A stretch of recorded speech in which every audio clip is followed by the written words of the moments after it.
Assalamualaikum warahmatullahi wabarakatuh. Izin memperkenalkan diri, nama saya Meisy Monica dengan NPM 20310066 dari kelompok 8 Fakultas Kedokteran Universitas Malahayati. Jadi di sini saya akan menjelaskan tentang hernia nucleus pulposus, spina bifida, spondylosis, spondylolitesis. Tugas dari laboratorium anatomi.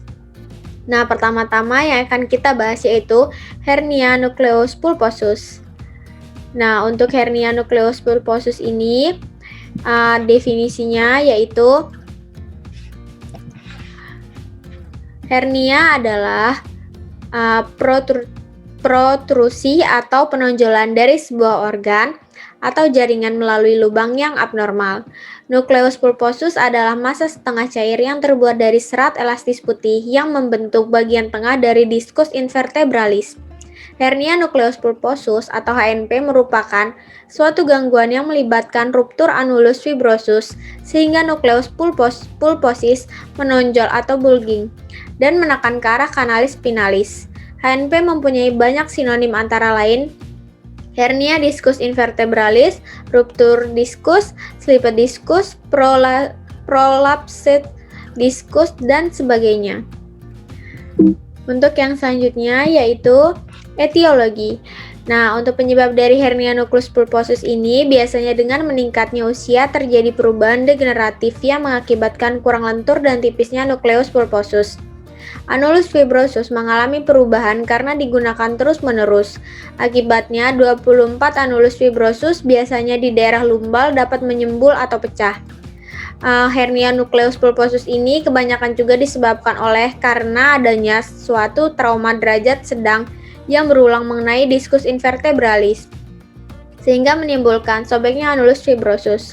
Pada kebanyakan pasien, gejala trauma bersifat singkat dan gejala ini disebabkan oleh cedera pada siklus yang tidak terlihat selama beberapa bulan atau bahkan dalam beberapa tahun.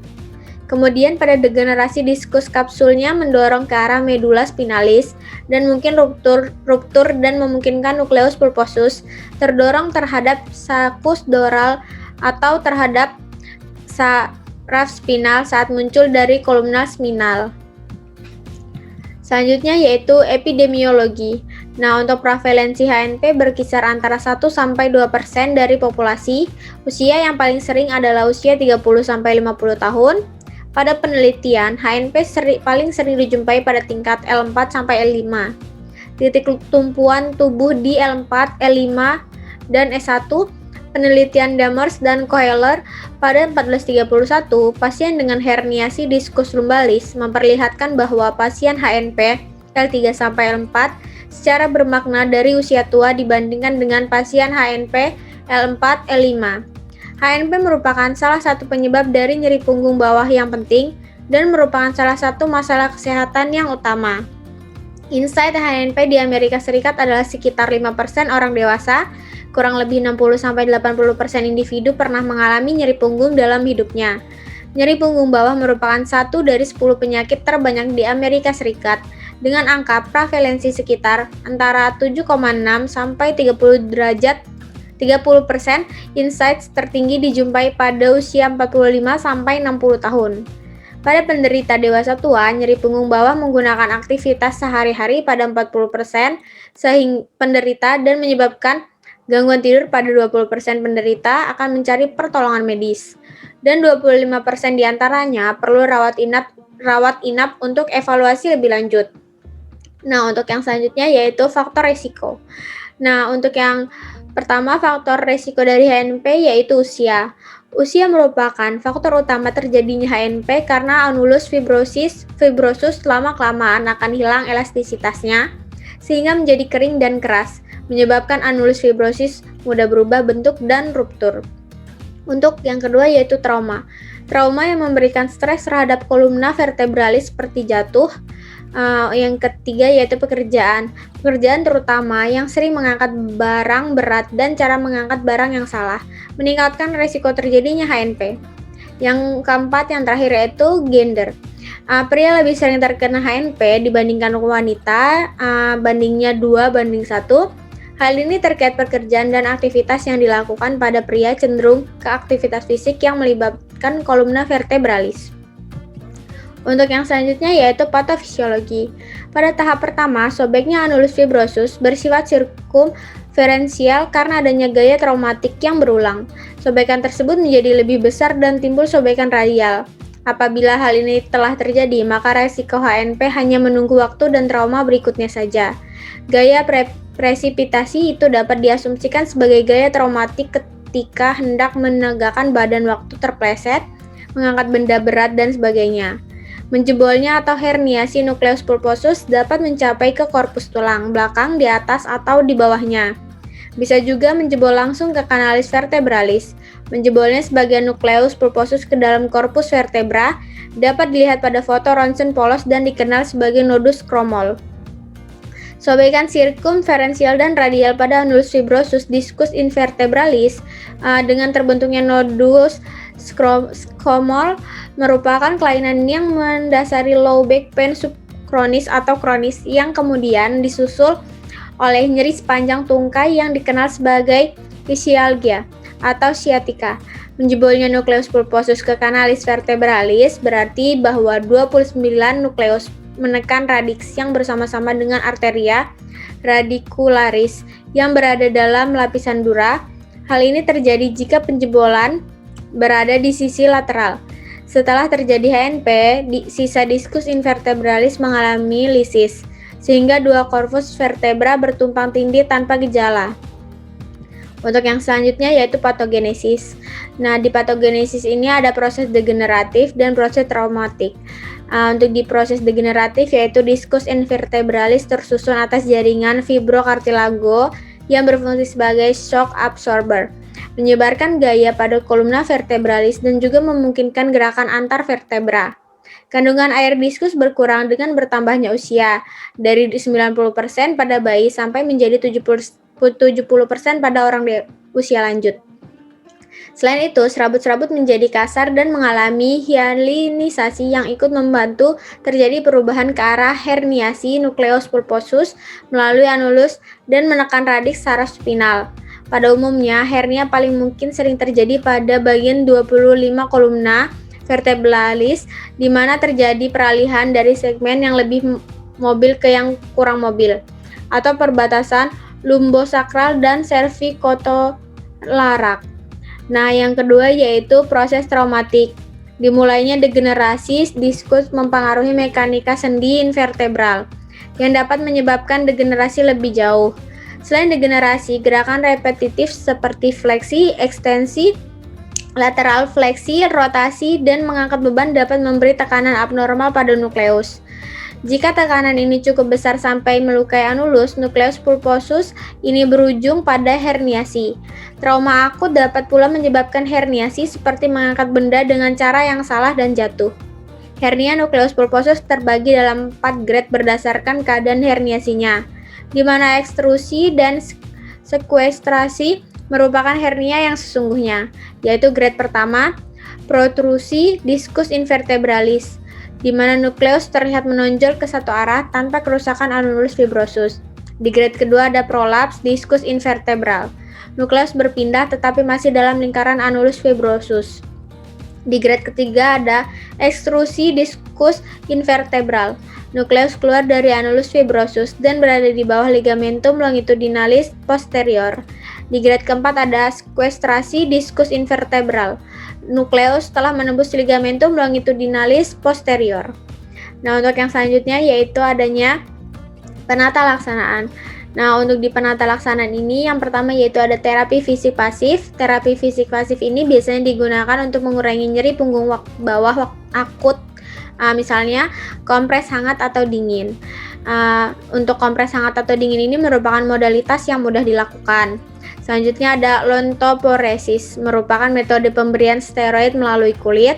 Ada juga unit TENS, transcutaneous electrical nerve stimulator, sebuah unit yang menggunakan stimulasi listrik untuk mengurangi sensasi nyeri punggung bawah dengan mengganggu impuls nyeri yang dikirim ke otak. Yang selanjutnya yaitu ada ultrasound. Nah, ultrasound ini merupakan suatu bentuk penghangatan di lapisan dalam dengan menggunakan gelombang suara pada kulit yang menembus sampai jaringan lunak di bawahnya. Nah, untuk yang selanjutnya yaitu kita masuk ke prognosis. Jadi, prognosis yang ditegakkan yang pertama yaitu melakukan anamnesis yang dapat ditanyakan hal yang berhubungan dengan nyerinya. Pertanyaannya misalnya berupa kapan nyeri terjadi, frekuensi nyeri, intervalnya dari 1 sampai 10, lokasi nyeri, kualitas dan sifat nyeri, dan lain sebagainya. Yang kedua yaitu pemeriksaan neurologi untuk memastikan bahwa nyeri yang timbul termasuk dalam gangguan saraf meliputi pemeriksaan sensoris, motorik, refleks. Untuk pemeriksaan sensoris ini, pada pemeriksaan ini biasanya ditanyakan apakah ada gangguan sensoris dengan mengetahui dermatom mana yang terkena akan dapat diketahui radiks mana yang terganggu.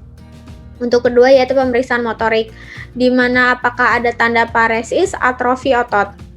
Yang selanjutnya yaitu pemeriksaan refleks. Bila ada penurunan atau refleks tendon menghilang, misalnya PR menurun atau menghilang berarti menunjukkan segmen S1 terganggu. Nah, adapun tes yang dapat dilakukan untuk diagnosis HNP ini seperti adanya pemeriksaan range of movement atau ROM. Yang kedua yaitu strike leg raise, Leschque test. Yang ketiga ada Leschque menyilang. Yang keempat ada tanda Kerning. Yang kelima ada ankle jerk reflex. Yang keenam ada knee jerk reflex. Selanjutnya diagnosis untuk penunjangnya yang pertama yaitu ada X-ray, myelogram, MR, elektromyografi. Nah, untuk yang selanjutnya yaitu komplikasi. Nah, komplikasi yang terjadi pada HNP ini biasanya inkontinensia urin dan inkontinensia tinja. Hilang sensasi di area sekitar dubur dan paha bagian dalam, kerusakan saraf permanen yang menyebabkan kelumpuhan. Nah, untuk selanjutnya kita akan masuk ke pencegahannya. Jadi, pencegahan yang dapat kita lakukan untuk HNP ini yang pertama yaitu olahraga secara teratur untuk mempertahankan kemampuan otot seperti berlari dan berenang. Yang kedua ada hindari mengangkat barang yang berat dan edukasi cara mengangkat yang benar. Yang ketiga ada hindari olahraga atau kegiatan yang dapat menimbulkan trauma. Yang terakhir yaitu kurangi berat badan. Nah, yang selanjutnya kita akan masuk ke spina bifida. Nah, di spina bifida ini yang pertama-tama yang harus kita ketahui yaitu definisi. Jadi, spina bifida berarti terbelahnya arcus vertebrae dan bisa melibatkan jaringan saraf di bawahnya atau tidak. Spina bifida disebut juga myelodysplasia, yaitu suatu keadaan di mana ada perkembangan abnormal pada tulang belakang, spinal cord, saraf-saraf sekitar, dan kantung yang berisi cairan yang mengitari spinal cord. Kelainan ini menyebabkan pembentukan struktur yang berkembang di luar tubuh. Nah, selanjutnya yaitu etiologi. Jadi, di spina bifida ini, disfrasisme tulang belakang ini disebabkan oleh penutupan yang tidak sempurna dari elemen tulang belakang posterior dan biasanya terjadi antara 17 dan 30 hari perkembangan janin. Proses neuralisasi terjadi dalam dua fase, yaitu neuralisasi primer dan sekunder.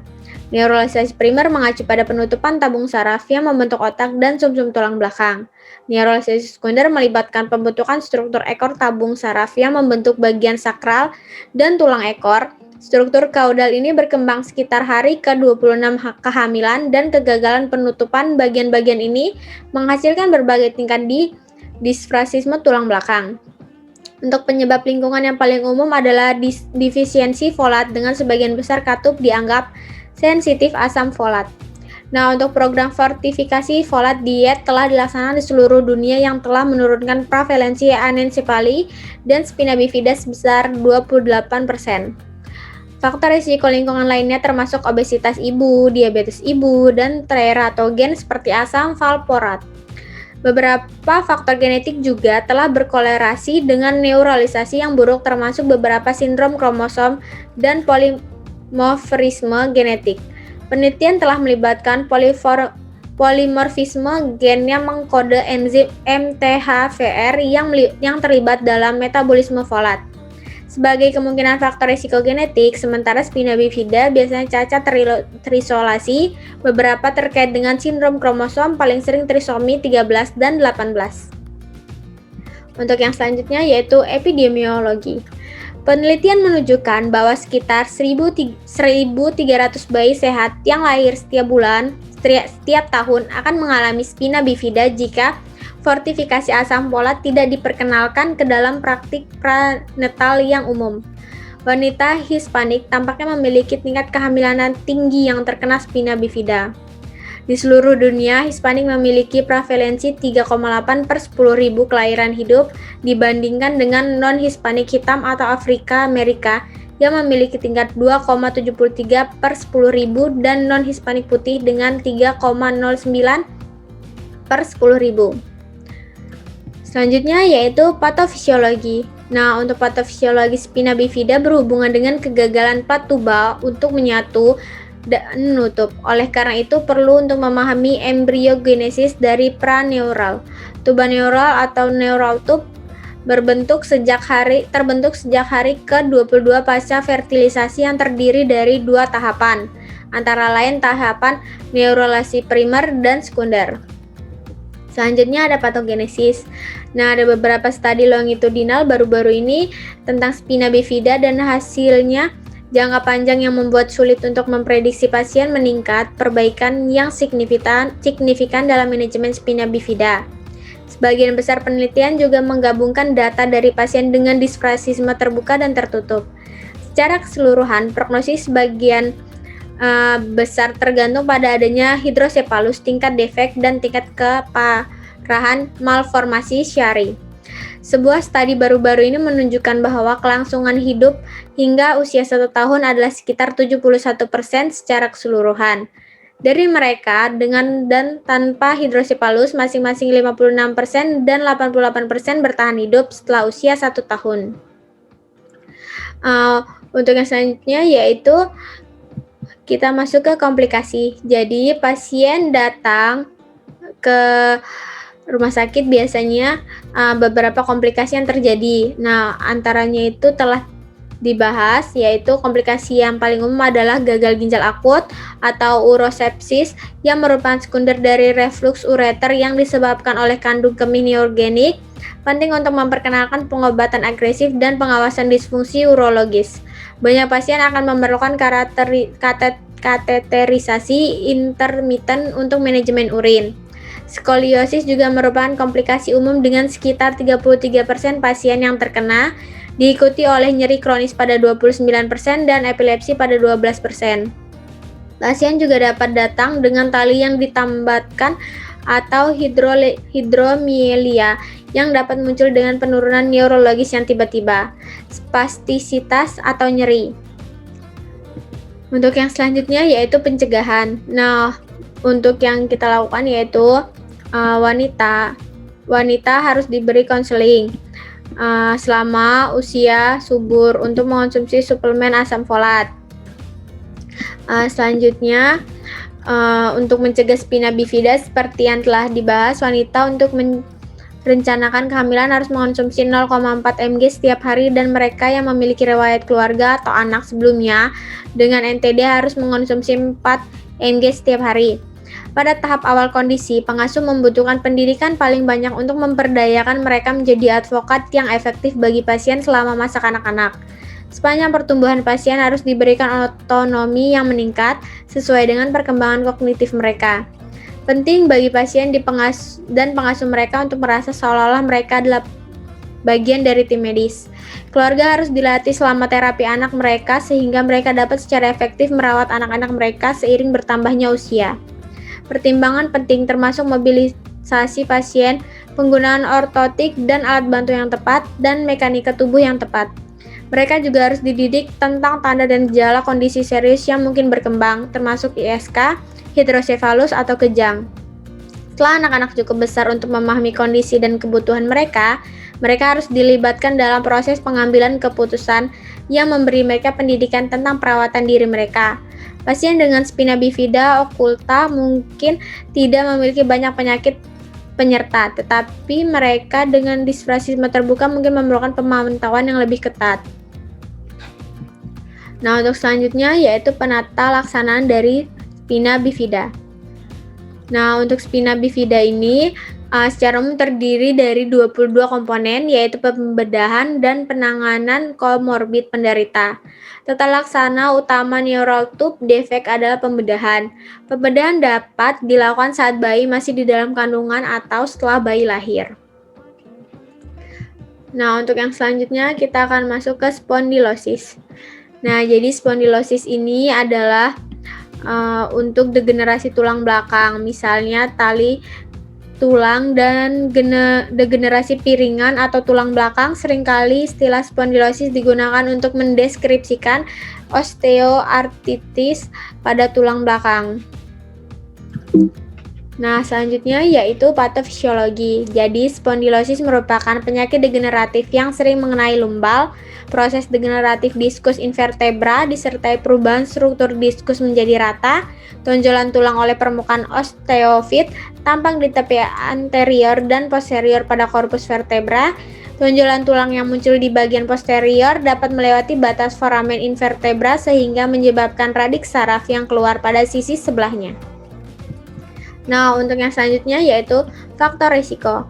Jadi, faktor risiko dari spondilosis ini yaitu yang pertama adanya kelebihan berat badan, cedera atau trauma pada sendi, orang yang memiliki pekerjaan atau berolahraga yang memberikan stres berulang pada sendi tertentu, usia, gejala seringkali dilaporkan pertama kali di antara usia 20 dan 50 tahun. Lebih dari 80% orang di atas 40 tahun memiliki bukti spondilosis pada studi X-ray. Nah, untuk yang selanjutnya yaitu prognosis. Jadi, diagnosis spondilosis dilakukan dengan menggunakan pemeriksaan radiologi seperti sinar X, film polos, MRI, atau CT scan. Sinar X dapat menunjukkan taji tulang pada korpus vertebra di tulang belakang, penebalan sendi faset atau sendi yang menghubungkan tulang belakang satu sama lain, dan penyempitan ruang diskus invertebralis. CT scan tulang belakang mampu memvisualisasikan tulang belakang secara lebih rinci dan dapat mendiagnosis penyempitan saluran tulang belakang atau stenosis tulang belakang saat ini. MRI mahal tapi menunjukkan detail terbesar di tulang belakang dan digunakan untuk memvisualisasikan diskus intervertebralis termasuk tingkat herniasi diskus jika ada. MRI juga digunakan untuk memvisualisasikan vertebra, sendi faset, saraf dan ligamen di tulang belakang dan dapat dengan andal mendiagnosis saraf terjepit.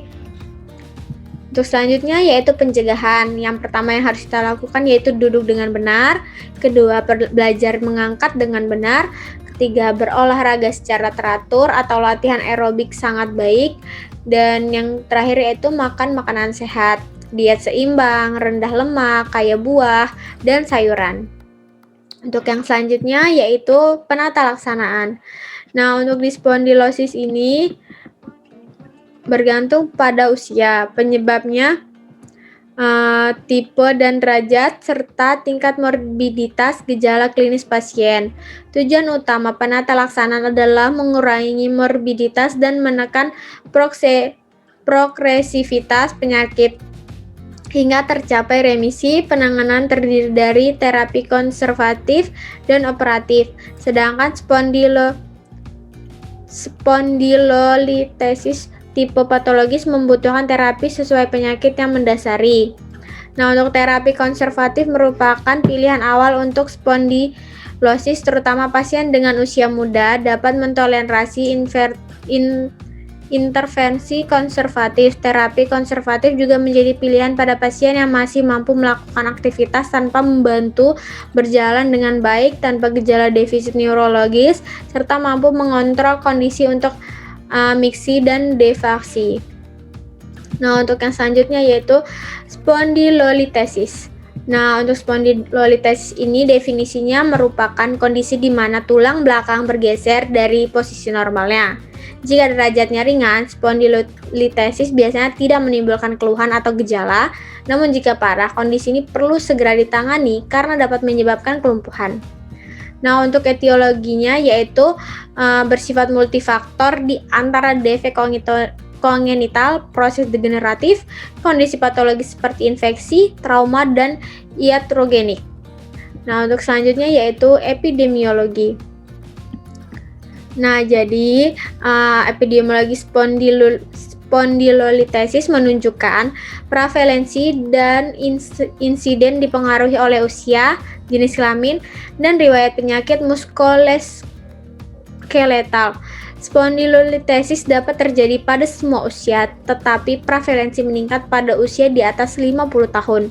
Prevalensi global spondylolitesis pada populasi umum sekitar 4-8% dengan rasio pria dan wanita adalah 3:1.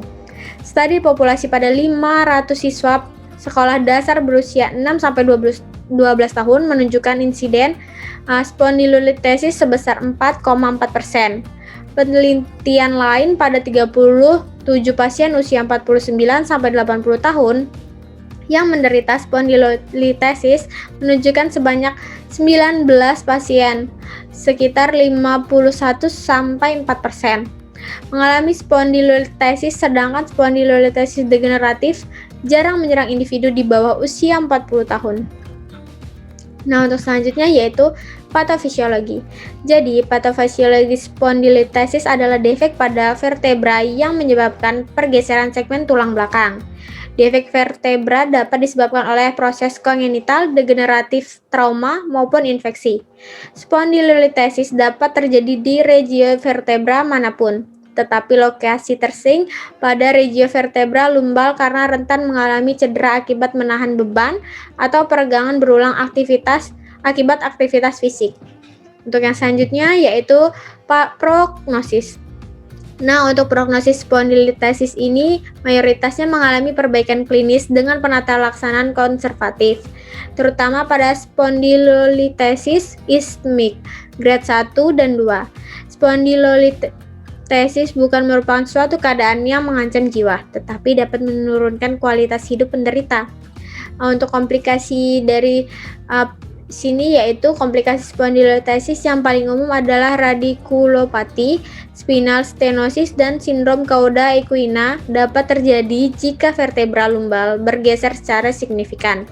Selain itu, spondylolitesis dapat menyebabkan degenerasi diskus secara progresif dan meningkatkan risiko nyeri punggung bawah diskogenik. Untuk yang selanjutnya yaitu faktor risiko. Jadi, pergeseran ruas tulang belakang ini umum terjadi pada orang di atas 50 tahun dan jauh lebih banyak terjadi pada orang yang berusia di bawah 65 tahun. Wanita jauh lebih sering dibandingkan pria dengan perbandingan. Nah, untuk selanjutnya yaitu penata laksanaan. Jadi, tata laksana untuk spondylolitesis derajat 1 dan 2, pengobatan biasanya dimulai dengan terapi konservatif, termasuk obat antiinflamasi non-steroid, panas olahraga ringan, traksi, penyangga, dan atau tirah baring. Sekitar 10% hingga 15% pasien yang lebih muda dengan spondylolitesis derajat rendah akan gagal dalam pengobatan konservatif dan membutuhkan perawatan bedah. Tidak ada standar definitif untuk perawatan bedah. Perawatan bedah mencakup berbagai kombinasi dekompresi, fusi dengan atau tanpa instrumentasi, atau fusi interbody. Pasien dengan ketidakstabilan lebih mungkin memerlukan intervensi operatif. Beberapa ahli bedah merekomendasikan pengurangan spondylolitesis jika mampu, karena hal ini tidak hanya mengurangi penyempitan foraminal tetapi juga dapat meningkatkan keselarasan sagittal spinopelvic dan mengurangi resiko perubahan tulang belakang degeneratif lebih lanjut di masa depan. Pengurangan bisa lebih sulit dan lebih beresiko di tingkat yang lebih tinggi dan spondylolitesis yang terkena dampak. Untuk yang selanjutnya yaitu komplikasi. Nah, komplikasi untuk ini yaitu pseudarthrosis adalah komplikasi yang paling umum, dan faktor yang berkontribusi adalah geometri tulang belakang, pilihan dan teknik pencangkokan tulang, dan imobilisasi dengan konstruksi instrumentasi atau ortosis.